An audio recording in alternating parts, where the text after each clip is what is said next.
আমরা PCT restart করে নেব। প্রথমে রিস্টার্ট করার পর ডেল বাটন প্রেস করে আমরা বায়োসের মেন মেনুতে চলে আসব এবং বায়োসের মেন মেনুতে আসার পর F2 দিয়ে বায়োসের অ্যাডভান্স সেটিংস চলে যাব।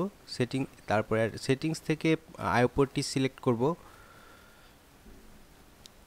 আইও পোর্টটি সিলেক্ট করার পরে আমরা চলে যাব অ্যাবভ 4G ডিকোডিং, এটি ডিজেবল থাকবে। আমরা এটি ডাবল ক্লিক করে এনেবল করে নেব। এনেবল করার পরে আমরা রিসাইজ বা সাপোর্ট যেটি আছে এটিতে ডাবল ক্লিক করে অটো করে দেব। এটাকে অটো করে দিয়ে আমরা চলে যাব সেভ অ্যান্ড এক্সিটে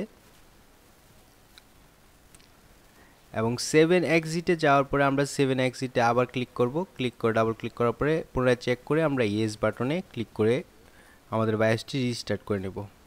রিস্টার্ট হওয়ার সময় বায়োসটি পুনরায় চালু হতে কিছুটা সময় নেবে এবং উইন্ডোজটি চালু হতেও কিছুটা সময় নেবে। এতে ঘাবড়ানোর কোনো প্রয়োজন নেই।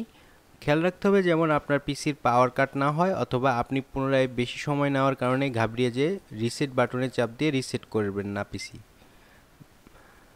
তো আমাদের উইন্ডোজটি চালু হতে কিছুটা সময় নিচ্ছে। পুনরায় উইন্ডোজটি চালু হয়ে যাওয়ার পরে আমরা চেক করব যে আমাদের রিসেট বারটি কি অন হয়েছে কি না সঠিকভাবে। এজন্য আমরা দিস পিসি অথবা মাই কম্পিউটারে রাইট ক্লিক করে শো মোর অপশনে যাই, ম্যানেজমেন্টে যাব। ম্যানেজমেন্ট থেকে ডিস্ক ম্যানেজারে চলে যাব, ডিভাইস ম্যানেজারে চলে যাব। আমরা